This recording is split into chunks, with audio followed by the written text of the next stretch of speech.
Representative Richard Gomez. Yan. Yung pong artista na mambabata, sabi po niya, don't believe someone like Erwin Espinosa. Taga-Leyte rin po kasi siya. At yan po yung pong kanyang pahayag. So, tinitignan raw po niya yung mga posible pang mga rason dito po sa pangyayaring ito.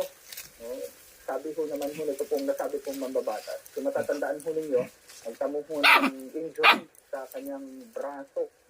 Ito pong si Espinosa, tapos daw po siyang barilin. At sinasabing yung pong mga members ng Ormoc City Police, allegedly, yung ilan sa mga persons of interest po ito. So, anyway, tingnan na lamang po natin kung ano po yung mga magiging development po rito. Nagtamo ng sugat sa braso ho niya. Ito nakabenda ho niya. Ito si support na daw sa braso niya. Yung kung lumabas po siya sa media, mga kabombo. Stable naman kasi braso lang naman po. Yan po yung pong pahayag naman po nito kung nasabi pong mambabata. Sabi niya, don't believe someone like Erwin Espinosa. Anyway, mamaya, dapo ho tayo sa iba pang mga balita. Dito muna tayo sa ating mga paalala. 2 minuto makalipas ng alas 9 ng umaga. Bumuharay Big Time! Si Mami at si Washing Machine believe sa Pride Washing Machine Detergent. Hello, Wati! Hello, Mami! Laundry day na naman. Ready ka na sa mansa, chocolate, putik, libag? Kaya yan ang Pride Washing Machine Detergent. May triple stain-away formula. Tanggal ang makapit, madikit, at malupit na dumit mancha. Easy ang labada. Mula noon hanggang ngayon. All you need is pride. All you need is pride. Pride Detergent, manufactured by ACS Manufacturing Corporation. ISO certified, world-class quality.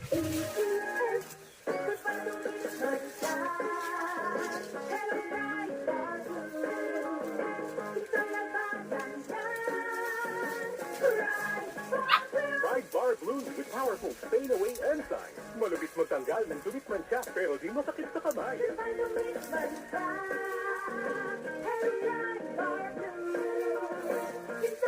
Hello, kuya.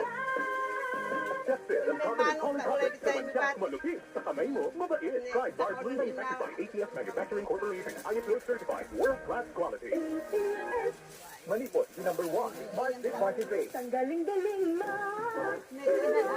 Washing face ko. Pritong ulam na masebo. Plato, kaldero. Tanggaling for everyday. Gustan, the Smart Easy Dishwashing Base. At ang double tanggaling formula. Tanggal-galing hindi sebo and bacteria. Bahit para walang mahiginis sa lahat ng metal plastic number 1 to stop. Tanggaling-galing mo. Smart dishwashing face. Heavy duty limit kada pulagi. Smart Dishwashing Base. Manufactured by ACS Manufacturing Corporation. ISO certified, world-class quality. Bumuharay Big Time! Oras po natin, 4 na minuto makalipas ang alas 9 ng umaga at tuloy-tuloy pa rin ho tayo. Mga kabombo, kumusta ang panahon ho ninyo? Nagpudot na niya, iti panahon. Nagbara man yun, iti panahon tayo. Anyway, sa mga kabombo ho natin, yung pong i-expect po natin na panahon na naman ho kasi is talagang possible yung pong maaliwalas po na panahon at may mga possibility ng mga panlamang mga isolated na mga pagkunan. O kasla kung may dirabi siyempre, may matlatata rabi dagdag do mga ikat bilbilag na kami during daytime. So at least bilbilag sa ikipagay irik no daytime ngay natawag na mais. O dagdag do ma. So may matlatata no rabi niya kas kung may idirabi nagtigtang at hindi kawan yang safety niya. And syempre, ewan ko lang, sa iba pang mga lugar kung naka-experience din po sila ng ganun pong mga pag-ulan. Pero i-expect po natin na maliwalas daw po yung panahon po natin hanggang sa mga susunod na mga araw. Yung gano'n ito no Fridays, kung nagtiti Weather Bureau tayo. Sa mga kababayan po natin nagtatanong kaugnay po sa heat index. No? Again, awan si Sir Rick, lagi din estudyante niya. Itatangal daw. That for those na mag-moving up siguro. No? Kumustahin tayo man dayan sa dito. Moving up in graduation. No? Siyempre, talagang Ewan ko kung paano yung gagawin po rito. Definitely ay pa naman ho, no, pag moving up, graduation, no, ay siguro ay damang tayo manggayang no sakop na dagito sa province na damdama tayo kasta. Ngayon ho kasi o bukas, di ba? Yung po mga nakatakda ko na mga moving up and graduation ceremonies at ayan, may mga nakatakda na ko na mga ganyan na mga activities ko sa ngayon ng mga estudyante. Malpasin, iti ko ang mawang kano ti Sir Rick, kasano nga eh. Anda ma-receive, dagi jay padan dagi jay medalya, no, dagi tayo ribbons da. Ito pangarigan. No tatanga aldaw nya ti kwada ti moving up daw no graduate tatanga aldaw iti Lunes April 14 ito no bigat 41 degrees Celsius magkano daytay heat index. Anyway, nasa ating linya si Bombo Kyle Balad, dakuhan ho natin mula po rito sa Kawayan City sa kanyang report. Bombo Kyle, magandang umaga, go ahead with the report.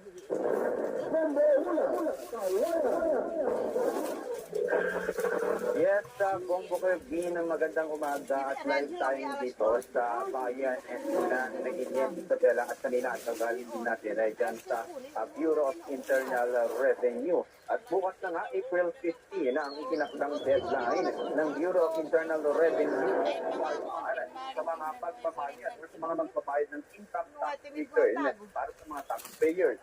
Kasunod dito, nagpaalala ang hanay ng BIR sa mga magbabayad ng dues na huwag nang paabutin pa ito ng deadline. Ayon kay Revenue District Officer Robertson Businanin, hindi sila nagkulang sa information na dissemination at dating sa pagbabayad ng buwis. Nagpakalat ang ahensya ng informasyon sa online, face-to-face at maging sa test sa pakikipag-ugnayan sa National Telecommunication Commission.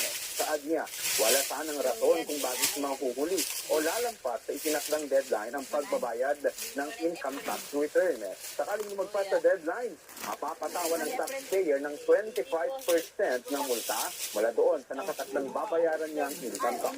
Ganito ang bahagi ng panayam ng Bombo Radyo Kawayan kay Revenue District Officer Robertson Desinga.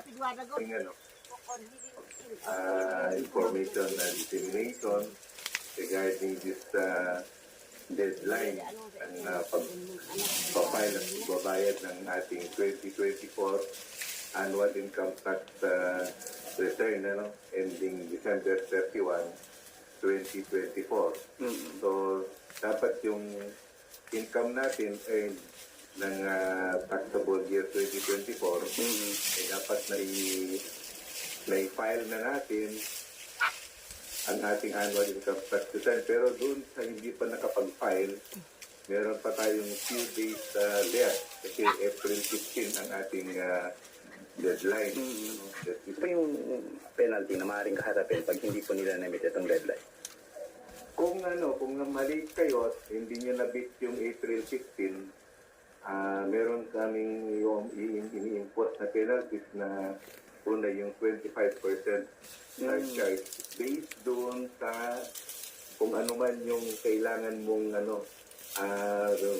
ibinayad ng April 15. So meron pang additional na 12% interest per annum at saka yung compromise penalty may schedule ito based din doon sa basic tax. Mula rito sa bayan ng Nagilian, Isabela. Ako si Bombo Kyle Balad para sa number 1 most trusted radio network in the country, Bombo Radio Philippines. Sa Basta Radio, Bombo. Kailan ulit yung deadline, Bombo Kyle? Yes, Bombo Kevin, bukas na ang deadline nitong pagbabayad ng annual income tax return ng ating mga kababayang taxpayer. That is April 15. Bombo Kevin, bukas. Okay. Sige. Maraming salamat, Bombo Kyle, at mamaya, dakuhan mo natin yung iba pang mga balita. Dako muna tayo sa ating mga paalala, mga kabombo. 10 minuto, makalipas ang alas 8 ng umaga or 9 ng umaga. Bombo Hanay Big Time!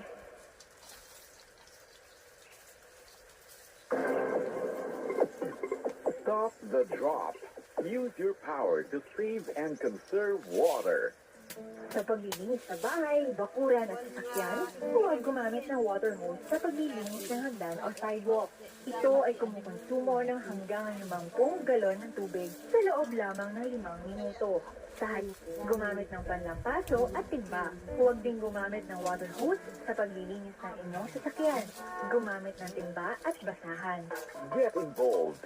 Let's use water wisely. Stop the drop. Use your power to save and conserve water. Umiwas sa sakuna, narito ang ilang mga fire prevention safety tips na makakatulong sa inyo para makaiwas sa sakuna. Una, gumamit ng may kalidad na saksakan at wire. Siguraduhin ang mga gagamitin na saksakan at wire sa bahay ay hindi mababa ang kalidad. Maraming mumurahing mga kagamitan gaya ng wire at saksakan ang hindi dumadaan sa tamang proseso ng paggawa. Kaya naman madaling masira ang mga ito at nagdudulot pa ng panganib. Dumadaan sa product safety ang mga electrical appliances at iba pang mga kagamitan sa bahay para masigurong mababa ang tsansang magdulot ang mga ito ng sunog. Paradyo! Bombo! Iwas disgrasya! Iwas disgrasya! Sa pagbabiyahe, laging tatandaan ang blow bagets na ang ibig sabihin ay B. Battery L. Light O. Oil W. Water B. Brake A. Air G. Gas E. Engine T. Tools at S. Cells. Ito ang Travel Safety Starter Pack para sa maingat at komportabling pagbabiyahe. Mahilig ka bang mag-travel? Narito ang mga safety tips para sa iyo. Tiyaking nasa magandang kondisyon ang katawan bago umalis upang makasiguro ay maaaring magpatingin sa espesyalista at humingi ng recommendation na nararapat para sa iyong katawan. Huwag kalimutang magdala ng gamot. Kung may nararamdamang iniinda, ilan sa mga gamot na nabibili ay over-the-counter na maaaring baunin sa pag-alis. Paradyo! Bombo! Bombo Radyo Kawayan! Bombo Radyo Kawayan! Number 1! Paradyo! Bombo! Bombo Hanay Big Time! Okay, tuloy-tuloy pa rin ho tayo, mga kabombo, dito po sa ating hong palatuntunan. Uy, sa mga kababayan ho natin ha, ng mga taxpayers, sana ho talagang i-ready na ho ninyo yung pong mga yung pangbayad ho ninyo para at least iwas po kayo sa mga penalties. Anyway, standby na rin si Bombo Rio Coseteng, pero Kaya may bago mo timugunan yan, ay dako ho muna tayo sa interview ho natin with Sir Modesto Caban. Nung ay mahanba, May mga isinasagawa na ho kasi silang mga inspection una rin ang kawat dyan ang po sa mga kasusunod. facilities. Kasi next week, after Holy Week, next week mga kabombo, Kabraan na. O, Kabraan 2025 na or Cagayan Valley Regional Athletics Association meet na next week.